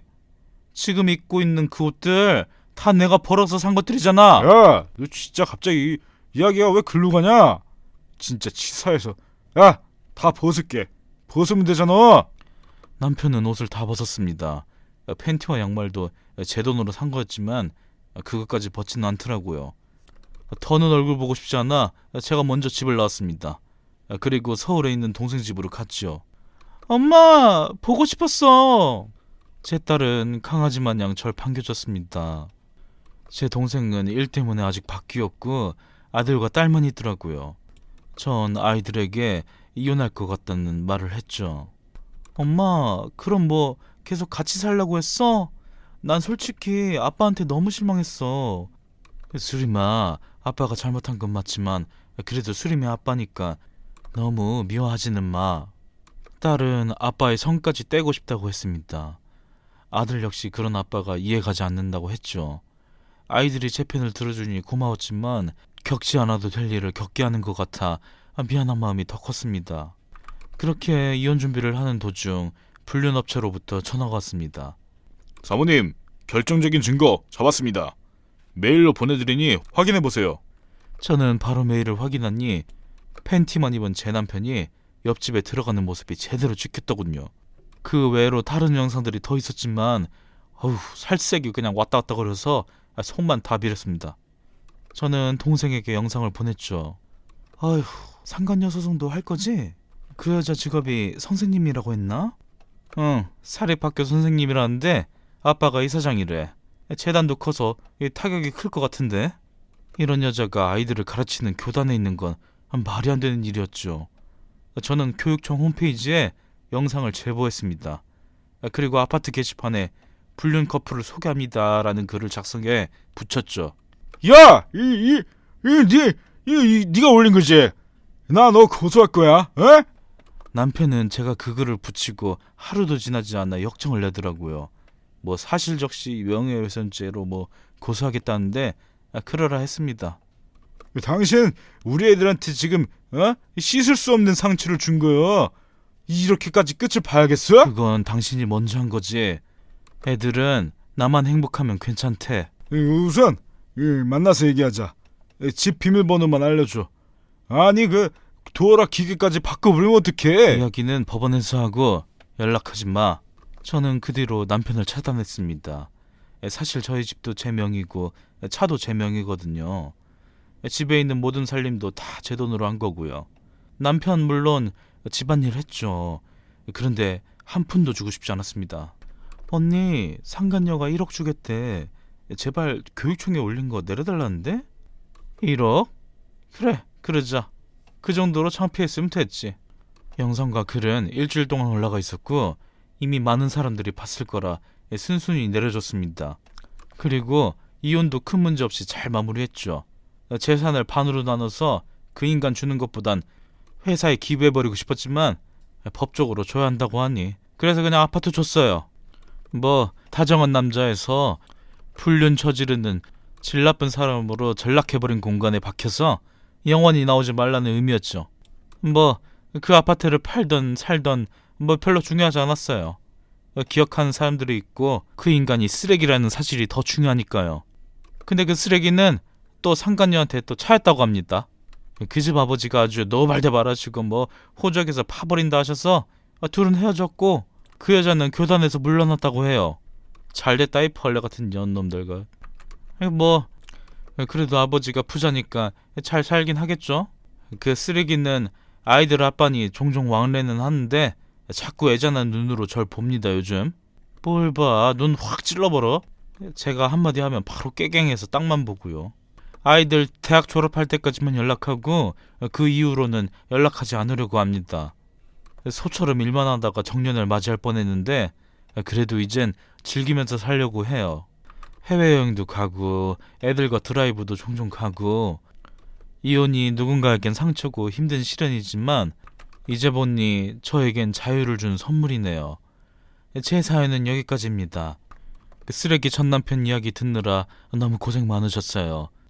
제 사연 들어주신 분 모든 분들께 감사드립니다. 안녕하세요. 강서구에 살고 있는 32살 여성입니다.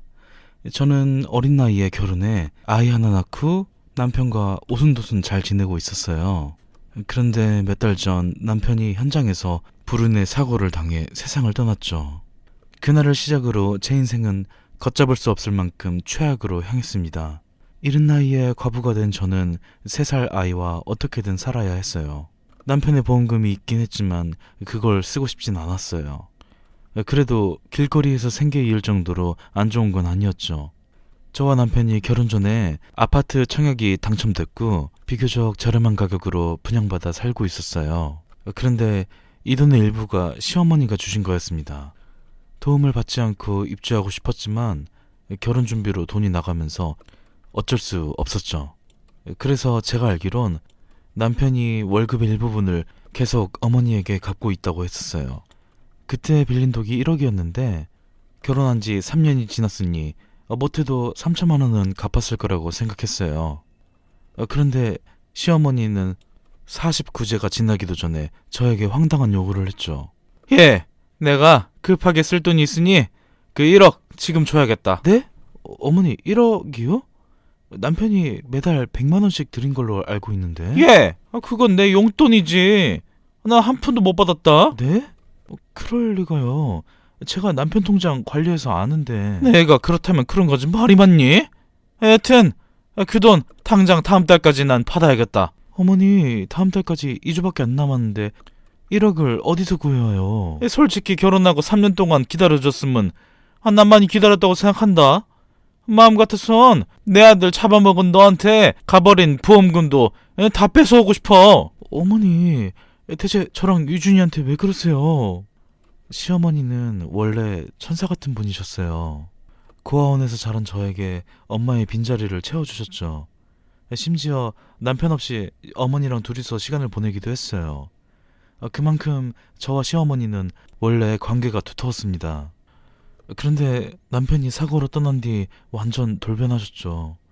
저는 변한 시어머니의 모습이 당황스러웠어요.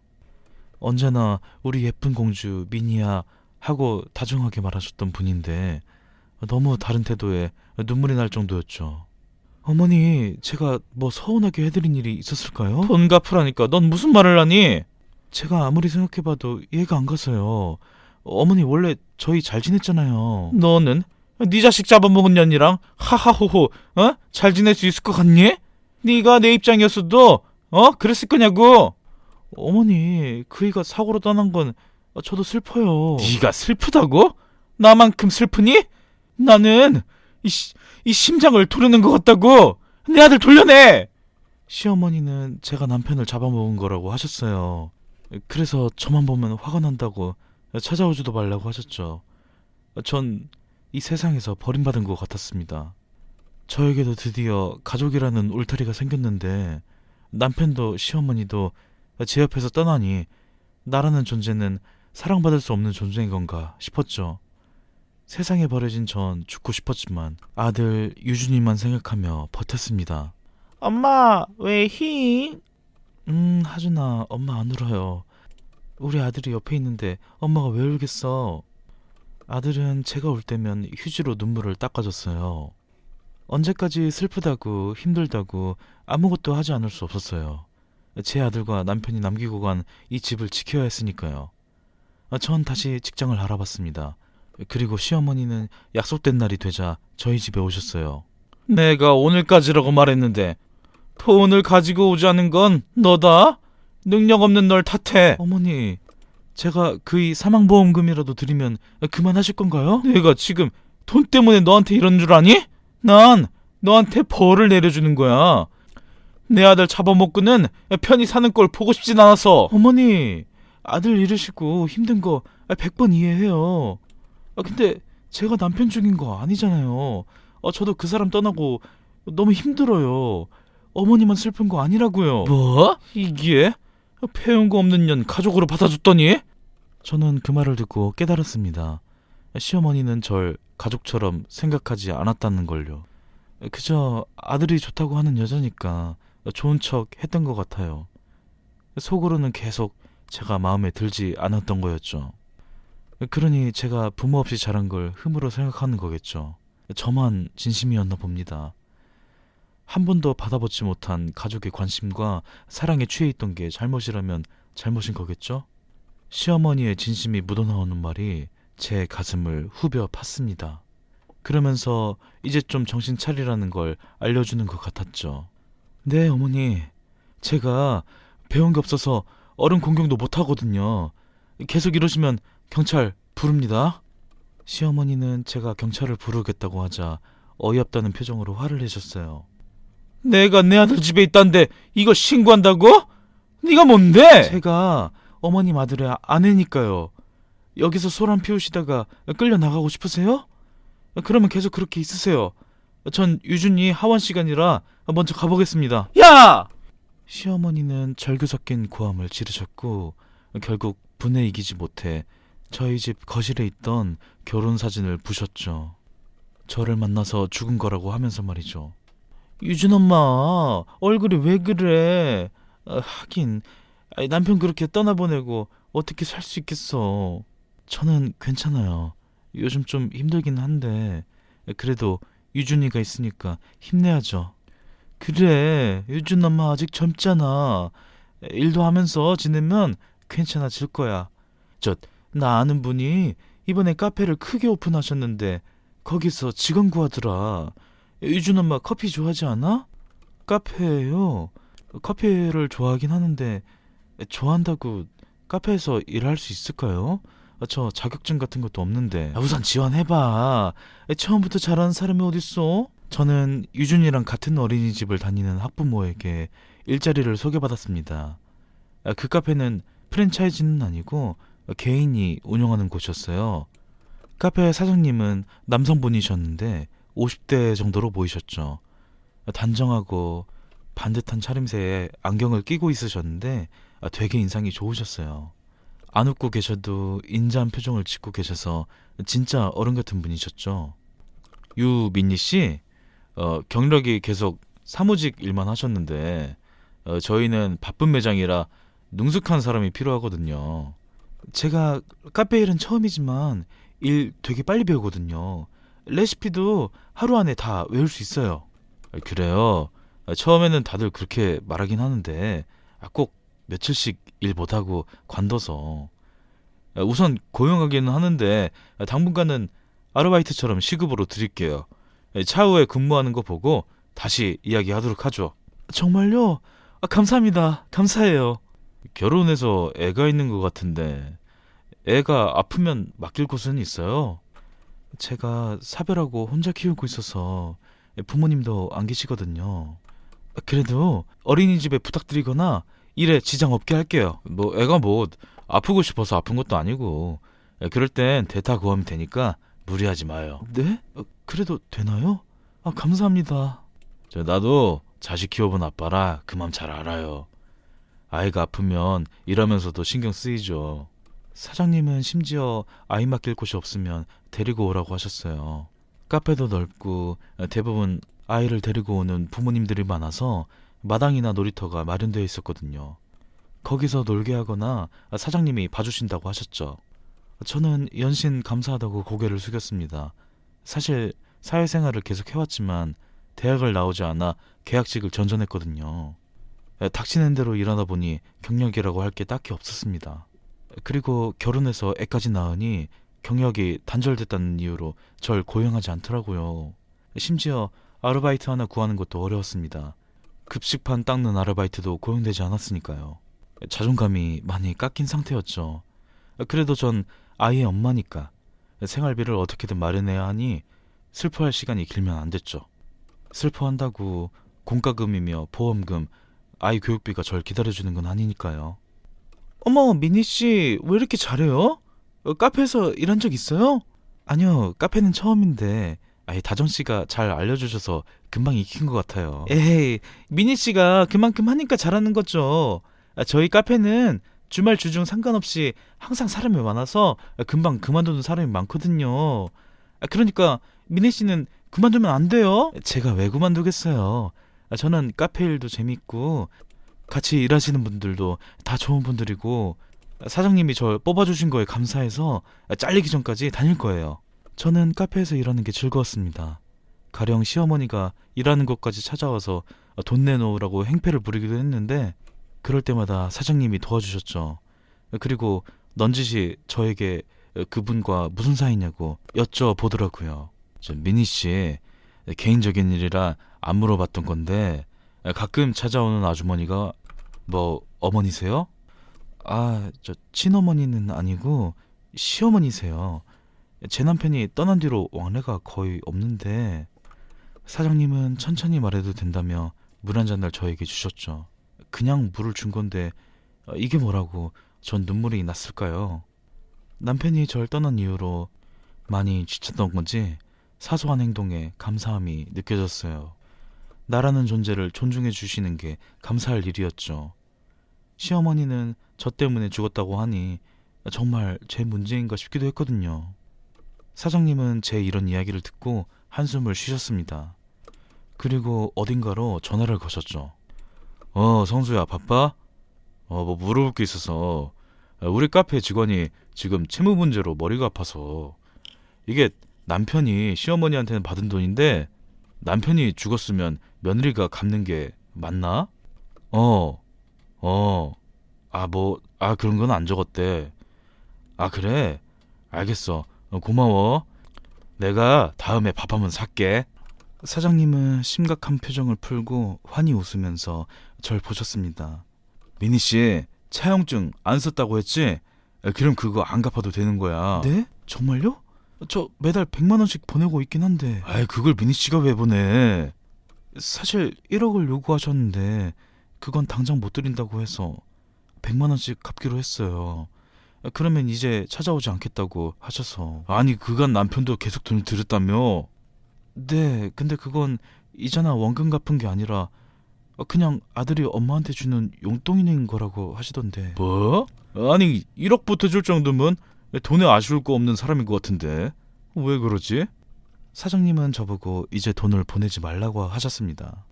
그러면 카페로 찾아올 것 같다고 걱정하니 해결해 주시겠다고 하셨죠. 그리고 다음 달 돈을 드리지 않자 바로 시어머니가 오셨죠. 야! 너는 내 아들 죽여놓고 어떻게 그렇게 잘 살아? 아휴, 하늘에 있는 내 아들만 불쌍하다, 불쌍해.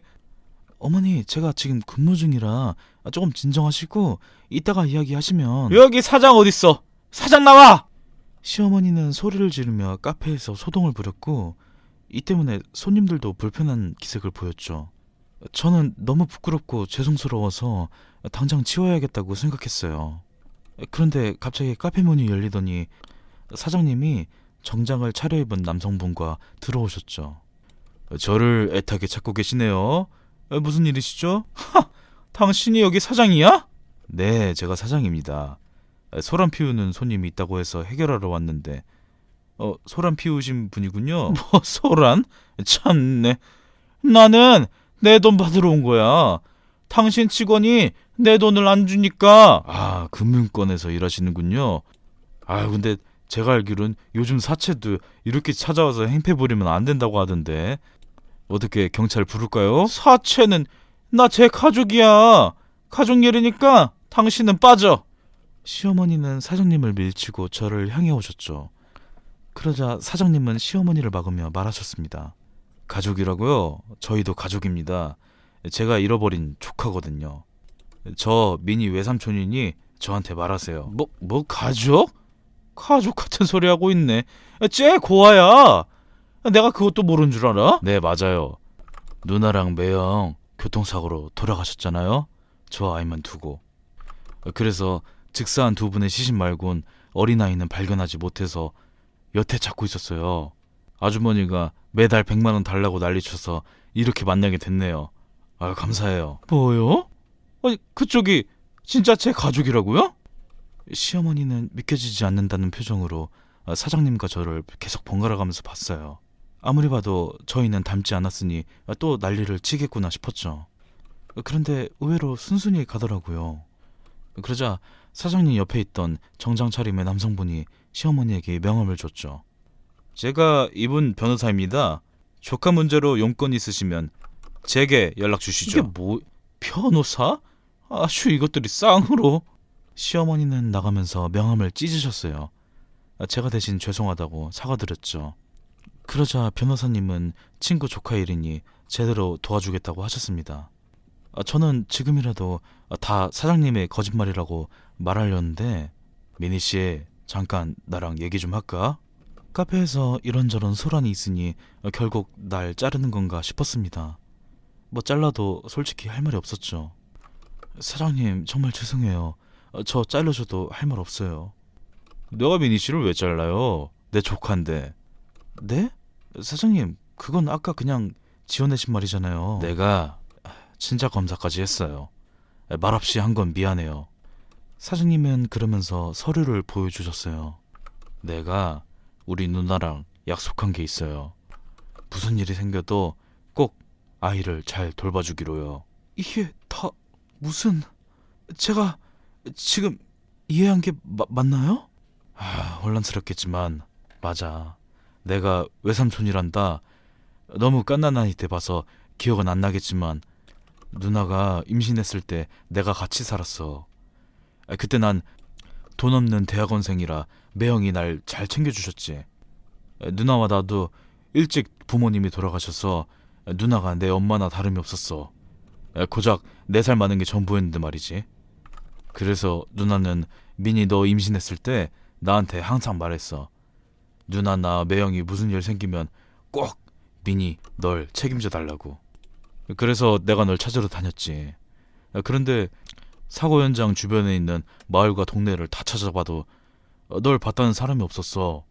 신문이나 전단지에 아이를 찾는다는 글을 썼지만 장난 전화만 왔었고. 거짓말. 저희 부모님은 저 고아원을 버리고 가셨어요. 그렇지 않아. 대체 사고 현장에서 무슨 일이 있었던 건지 모르겠지만 너는 그곳에 없었어.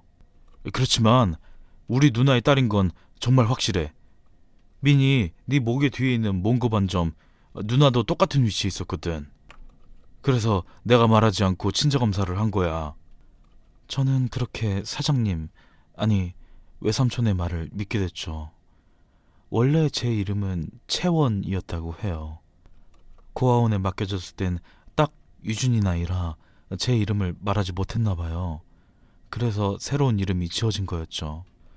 그래서 외삼촌이 절 아무리 찾아다녔어도 제가 알지 못했던 것 같아요. 삼촌은 그동안 가지고 있던 부모님의 사망보험금을 저에게 주셨죠. 왜 제가 사랑하는 모든 이들이 절 두고 죽는 건지 제 존재가 더 밉고 싫어지려고 했어요. 그런데 삼촌이 저에게 해준 말이 있었죠. 산 사람은 살아야지. 먼저 떠난 사람들도 민이 네가 잘 지내길 바랄 거야.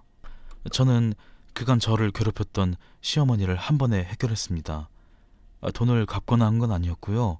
알고 보니 채용증을 쓰지 않았던 거라 증여로 되는 거더라고요. 증여에 대한 세금도 시어머니가 내는 거고. 저에게는 오히려 그간 가져간 돈을 돌려주라는 법원의 판결이 나왔습니다. 시어머니는 가진 재산이 적지 않은 분이세요. 자가도 있고 작은 상가에서 월세도 받으셨죠. 그런 분이 저에게 돈을 뜯어낸 건 그냥 못마땅하기 때문이었죠. 저와 아들 유준이는 시어머니와 연을 끊었습니다. 그리고 시어머니는 또다시 절 찾아왔어요. 너 부잣집 딸이었다며? 그럼 그 전에 그 1억 내놔. 법원에서도 아들한테 준 거라 갚지 않아도 된다고 하는데 왜 드려요 제가? 그 집 내 아들 집이잖아. 다 너 때문이야. 내 아들 죽고 둘째가 내 집으로 대출받아서 경매 넘어간 것도 다 너 때문이라고. 알고 보니 사고치는 도련님이 어머님이 명의만 해준 집으로 대출 받았더라고요. 그런데 갚질 못해서 경매로 넘어간 거였죠. 아니 그렇다고 그게 제 잘못인가요? 그게 왜 제 탓이에요? 아들 잘못 키운 어머니 탓이죠. 또 찾아오시면 저기 스토킹으로 신고할 거예요. 예. 내가 미안하다. 미안해. 제발 그 집만 어떻게 나 주면 안 되겠니? 저는 시어머니가 갑자기 안쓰럽긴 했어요. 아들 때문에 모든 재산을 날려먹었으니 당장 길바닥에 나 앉을 신세가 된 거니까요. 근데 그렇다고 제가 가족도 아닌데 굳이 들어야 할까 싶었는데 제 아들 유준이가 휴지를 들고 시어머니 얼굴을 닦아주더라고요. 참 제 순수한 아들에게서 사랑과 포용을 보았습니다. 저만 생각하면 돈도 집도 다 무시하고 싶은데 그래도 유준이 친할머니니까 집을 드렸습니다. 제가 바보 같은 짓을 한 걸지도 모르겠지만 그래도 저에게 엄마의 정을 알려준 사람이었기에 후회는 없습니다. 그리고 저는 부모님이 살아계셨을 때 살던 집으로 들어갔죠. 외삼촌은 언젠가 저를 찾으면 이곳에 올 수 있게 계속 관리를 했다고 했어요. 오래된 주택이지만 마당의 꽃과 나무들이 뭔가 아늑하고 안정감을 주더라고요. 또 집안에는 저희 부모님 사진이 있었는데 엄마랑 저랑 똑같이 생기셨더라고요. 외삼촌이 저 몰래 친자 검사한 게 이해가 될 정도였습니다. 여기가 네 방이었단다. 침대가 지금 유준이가 쓸 크기네. 방은 햇빛이 잘 드는 곳이었고 서랍과 아기 침대 그리고 장난감이 정돈된 공간이었습니다.